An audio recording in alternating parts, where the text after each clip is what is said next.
Namaskar and welcome to Indian Diplomacy, show on Doordarshan, India's national television channel, about Indian foreign policy, India's international relations, and key countries and regions of the world with whom India has ties.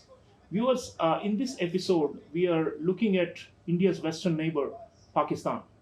Why is Pakistan mired perpetually in deep crisis, social, economic, political, and what is the impact of this troubled, failing, or failed state on its neighborhood and on India in particular?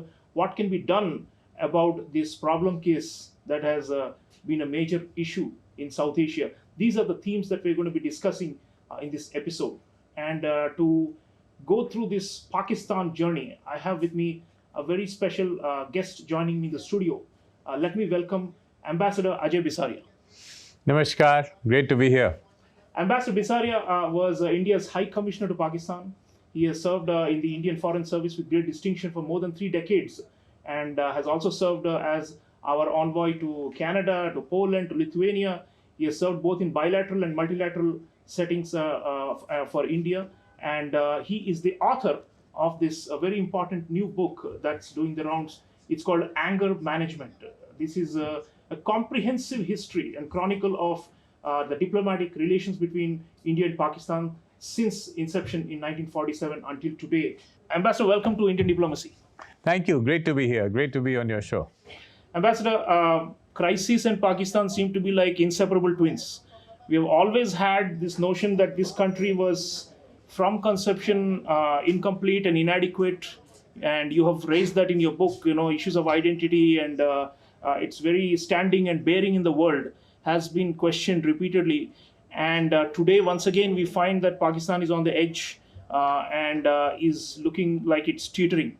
So, if you were to look at the whole history and make a broader generalization to start with, deep economic malaise, huge social fragmentation, and massive governance crisis with weak state and society that is at odds with many other parts of the polity. This kind of country has been described as a failed or a failing state, and we see many manifestations of it from here in India. And the world also seems to be treating increasingly Pakistan as a problem case.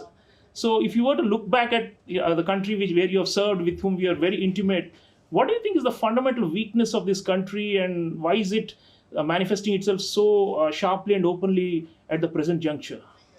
I think what Pakistan is facing today is a polycrisis, which is a more severe challenge than any of the ones it has faced in the past.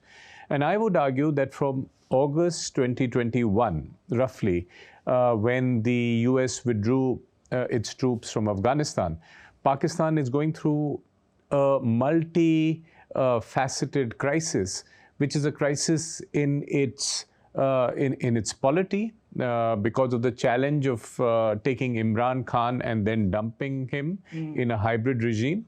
It is a challenge to the army, which is weakened in multiple ways by the kind of challenge it faced on the streets of Pakistan on the 9th of May, and again on the 8th of February when it went through elections where people voted a certain way and then it was taken, the vote was stolen and given to another regime. But most importantly, the challenge is of the economic crisis. This is all the economic miscalculations and mistakes of the past coming home to roost together. So I would say that with the security challenge, particularly from Pakistan's west, from the Tehreek-e-Taliban Pakistan, and the economic challenge and the political dysfunction, Pakistan is a very dysfunctional state. It is perhaps not a failed state, but certainly a dysfunctional state. And Ambassador, talking of the dysfunctional state, what is it that they have not been able to fix? I mean, everybody knows the ailment, and probably everybody knows that the reform or the deep structural change that is required. But then it keeps going around in loops, this military dominance and then the exploitation and the monopoly over the economy. You speak in this book about the elite capture, which is a World Bank term for the kind of complete misappropriation of the public resources by this dominant military. So and there is a blame game that goes around, and they are also quite self-critical, the Pakistanis. But then, end of the day, it looks like we are seeing the same movie again and again. They're not able to really overcome this and make some drastic change for the better. I mean, foreign policy, and we'll come to that, they have been as the so-called revisionist state. But when it comes to fixing their own internal mess, there has been no revision. I mean, it looks like the same stories is continuing. It's like a doom loop, isn't it? So why have these important stakeholders in that country not been able to rise to the occasion or form maybe coalitions to be able to change the fundamental dynamic there? Yes, I think the fundamental problem is that the Pakistan army, which plays an outsized role in its polity and its economy, sees itself as the solution, whereas it is the problem. And the whole issue that we face now is that the army itself is unwilling to restructure itself and help restructure the economy, which is really critical to restructuring Pakistan. So there seems to be a consensus even within Pakistan amongst economists and others that what you need to get to is perhaps deep structural reforms of the kind that India undertook in the 1990s, for instance, when it was at the IMF. But Pakistan is a repeat customer of the IMF, going for its 24th IMF bailout. And you can't run a country on debt all the time. So I think the central problem is that the absence of reform all through its history, whether it was land reforms in the 50s that India undertook, Pakistan failed to do it. The kind of economic reforms India undertook in the 90s, Pakistan failed to do it. So what Pakistan needs perhaps is 10 years of serious structural reforms before it could become a normal country. And that difficult path, it mostly refuses to take. Yeah, it's a difficult path to change, especially where there is elite capture and domination of a small class of aristocrats and military generals. But that is Pakistan for you. Viewers, I have a small video clip of the 2024 general elections in Pakistan, the outcome, the controversy, and the fears about the stolen election, the lack of legitimacy of the current dispensation under Prime Minister Shahbaz Sharif. Let's just watch this video and continue the discussion. Pakistan's newly formed parliament elected Shahbaz Sharif on Sunday as prime minister for a second time. This comes 3 weeks after uncertain national elections caused delays in the formation of a coalition government.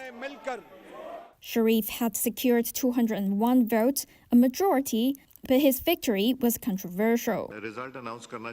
It was met with loud protests from the Sunni Ittihad Council party, backed by jailed former Prime Minister Imran Khan. Lawmakers loyal to Khan banged on their desks and chanted opposition slogans. They alleged Shahbaz came to power through electoral rigging and called for the release of Khan, who was sentenced to 10 years in jail in a case for leaking state secrets. Here's Sitar Gul, a leader from the PTI party founded by Imran Khan. Shahbaz Sharif cannot deliver to this country because he is not elected by the people of Pakistan. He has stolen the credit of the people of PTI people, and he has stolen the vote of Pakistani people. He cannot deliver. He's been imposed on the public of Pakistan. On February 8th, the South Asian country voted in an election marked by a mobile internet shutdown, arrests, and violence in its build-up. The unusually delayed results triggered accusations by critics that the vote was rigged. Shahbaz now returns to the role he held until August last year, when Parliament was dissolved ahead of February 8th election and a caretaker government took over. So viewers, we just watched the total disarray, political dysfunction and disarray in Pakistan, with most of the people unhappy with the current dispensation and the stolen election, as many of the critics call it. I have Ambassador Ajay Bisaria with me, and Ambassador, you have seen the political class of Pakistan very closely. You've interacted with the highest echelons, and you've written your personal impressions. You've also spoken about this phenomenon of Indian diplomats engaging with Pakistani politicians and talking to them in close quarters all the way since independence. This political class has failed the people of Pakistan. There's no doubt about it. But then sometimes there seems like there is a glimmer of hope, and maybe the civilian supremacy may be restored, but then the military ultimately overrides them. So tell our viewers, what is it about the military and its staying power that it's managed to keep the political class under its toe for so long? There are countries like Indonesia or Turkey, which were also known as garrison states, like Pakistan, but they actually underwent reforms where civilian supremacy ultimately was established. So in the case of Pakistan, they just don't seem to be able to move the needle. I think that's a critical question which Pakistanis are asking themselves.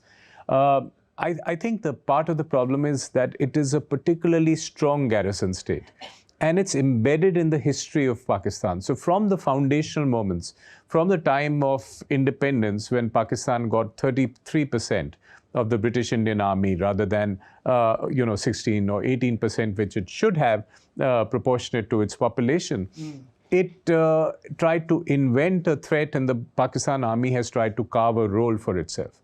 Now, the civilians have always tried in this civil-military tension to occupy some more space, but the Pakistan Army succeeds in denying them that space.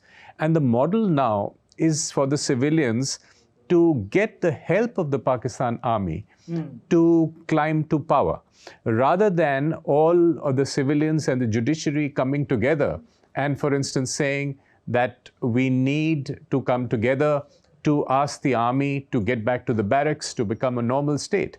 Instead of that, they deploy the help of the army in coming to power. So when Imran Khan comes on the back of the army establishment as the ladla of the army and comes into power, but when they have a divorce, it's a messy divorce, he goes away, he challenges the army, but the next bunch of civilians is ready to again climb on the shoulders of the army and come to power, which is what the Sharif brothers did this time.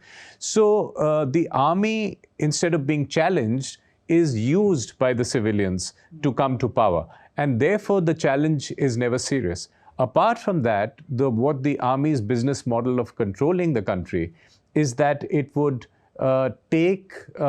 have control over the judiciary, over the civilians, by simply blackmailing them, by having videos and dossiers about everyone, and by being able to influence their behavior. So both things happen. The civilians themselves are pliant and are willing to toe the line, but the army itself is effectively putting them under the jackboot and blackmailing them and using different means to make their behavior more pliant.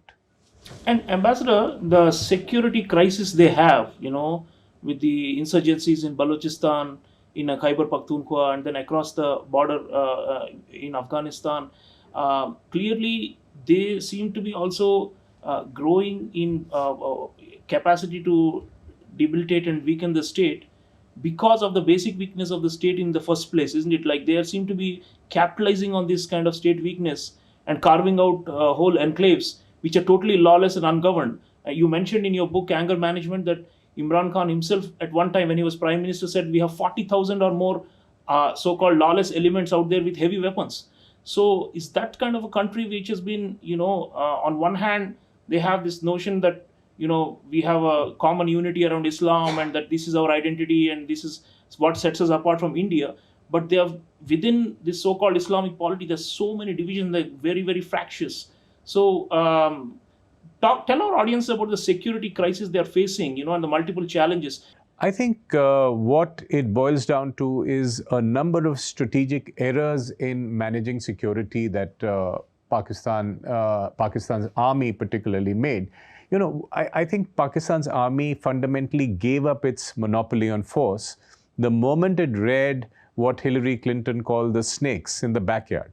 So you would use Jaish-e-Mohammed and Lashkar-e-Taiba and Hizbul Mujahideen, and you would hope that creating these militant tanzeems would be a great strategic move for you to challenge your neighbors in different ways. But guess what? That wouldn't always happen. The neighbors would fight back, and the same radical forces and the same tanzeems that they created now turned on the Pakistan army. And this is exactly what we are seeing on the western frontier for Pakistan. The Tehreek-e-Taliban Pakistan has become a severe challenge, which has taken the relationship with Afghanistan to a new low. Pakistan was hoping with the advent of the Taliban, it would have a new equation, strategic equation, giving it strategic depth in the West after the Taliban took over. But on the other hand, they have created an enemy number one. So they treat Afghanistan as the enemy number two, enemy number one, perhaps Iran with the exchanges that they had as another enemy, and India had the luxury of falling in the charts of Pakistan's list of enemies. So I think the fundamental security problem that Pakistan faces is a result of the errors of the security establishment in creating, giving up the monopoly of power with the state and accepting militant organizations which would challenge not just the neighbors, but the Pakistan army itself. Yeah, absolutely. So it's a country where, the state doesn't even have a full monopoly over violence, and that's a cause for complete fragmentation and all kinds of radical elements running amok. This has also been called jihad culture. You've seen that in Pakistan, totally out of control, and the establishment doesn't even know what is happening. Many times it's not necessarily scripted by them, but it's just the outcome, as Ambassador Bisaria is saying, of a lot of follies, major follies made by the military establishment. Viewers, coming to India now, we have this failing or dysfunctional state on our western border, and we will have to deal with it willy-nilly because we can't choose geography, and it's right next door. We have a long border with them, and we have disputes with them, territorial disputes. And so I'd like you to hear something that our External Affairs Minister, Dr. Subramanian Jaishankar, and our Defense Minister, Rajnath Singh, recently said about Pakistan and its weakness and the question of the Pakistan-occupied Kashmir, which remains in play and which India claims to be its sovereign territory. Let's just listen to our Foreign Minister and Defense Minister on this matter and continue the discussion. The issue of POK, I want to be clear. There is a national position. It's not a party position. The Parliament of India has taken a united stand. Every political party of this country supported that stand. So it is a stand that we will never accept that POK is not part of India. So that is a united stand. It remains our stand.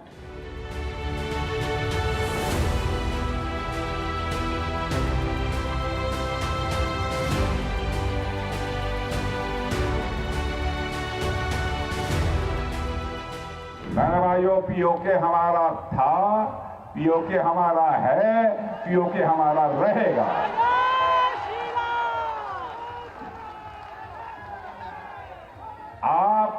आप चिंता मत करो, भारत की ताकत बढ़ रही है। भारत का डेवलपमेंट जितनी तेजी के साथ हो रहा है, भारत की प्रतिष्ठा अंतर्राष्ट्रीय जगत में जिस तरीके से बढ़ रही है, भारत की अर्थव्यवस्था जितनी तेजी से आगे बढ़ रही है, अब पीओके के हमारे भाई बहन स्वयं ही मांग करेंगे कि हम भारत के साथ रहना चाहते हैं। So viewers, India's defense minister saying that the economic plight and the discrimination that people in Pakistan occupied Kashmir are facing are so severe, and the friction within POK, as we call it, is quite deep, that they may one day want to voluntarily rejoin India. Coming back to Ambassador Bisaria, Ambassador Bisaria, weakness. We have already spoke about Pakistan as a weak state. The GDP of just $340 billion. It's not even 1/10 the size of India, right? I mean, we have left them so far behind. And in your book, you make a very interesting point that if you look at the history of India-Pakistan relations, a lot of it is determined by their perception, the Pakistani establishment's perception of the relative strength or weakness vis-a-vis India. Major wars, major misadventures, and all these have been undertaken on the mistaken belief that they had the upper hand or they had parity or maybe even superiority over India. Now, it's quite obvious, I mean, the writing is on the wall. They cannot catch up with India without reforms, those deep structural changes that we spoke about. That's not looking like anything on the horizon for them. and India is growing so fast and is projected to, ultimately equal China and the United States, become a great power in the world. And Pakistan cannot even possibly at most be called a sub-regional power or something like that. So in that context, this adversarial relationship, the wars, the terrorism, the cross-border terrorism they have sponsored, their claims, maximalist claims over Kashmir and all these. What do you think is going to happen, medium to long term, given their quote-unquote backwardness vis-a-vis India? Do you think, having seen them from close quarters, will they ultimately become rational and say, okay, we cannot compete with them and this game is over, let us tone down our maximalist claims, let's live in peace with India and stop all this the revenge of partition, the unfinished business of partition, let's just get rid of all those and start afresh? Do you foresee any such a positive change, or do you think they will keep trying to needle and play this game of trying to bleed India with 1,000 cuts, which is General Ziaul Haq's famous doctrine? That's $1 million question, and that's the key question here. If Pakistan were to behave completely rationally, and you see some impulses within Pakistan, some conversations that happen within Pakistan, which say that the power differential between the countries has become so wide that it doesn't make sense for Pakistan to challenge India. It makes sense for Pakistan to accept this differential and make peace with India, and not be such a revisionist power, but perhaps try to be accepting of the status quo. Apart from that, there is a recognition that Pakistan's own economy is collapsing. Rather than growing at a slower pace, it is in fact collapsing. And what that means is that Pakistan does talk about a pivot to geoeconomics from geopolitics. And that recognizes the fact that the geopolitical rents have dried up, which means the political godfathers that Pakistan had globally are seeing less and less value in the geostrategic location of Pakistan. So for all those reasons, the rational thing to do would be to have a modus vivendi with India, which says that let's focus on geoeconomics, let us calm the borders, let us trade, let us move forward, with a guarantee that this will happen in the absence of violence or terrorism. So the question is whether Pakistan will choose that rational route to try and make peace with India, or still want to experiment with revisionism at considerable risk of destabilizing the region and destabilizing its own economy.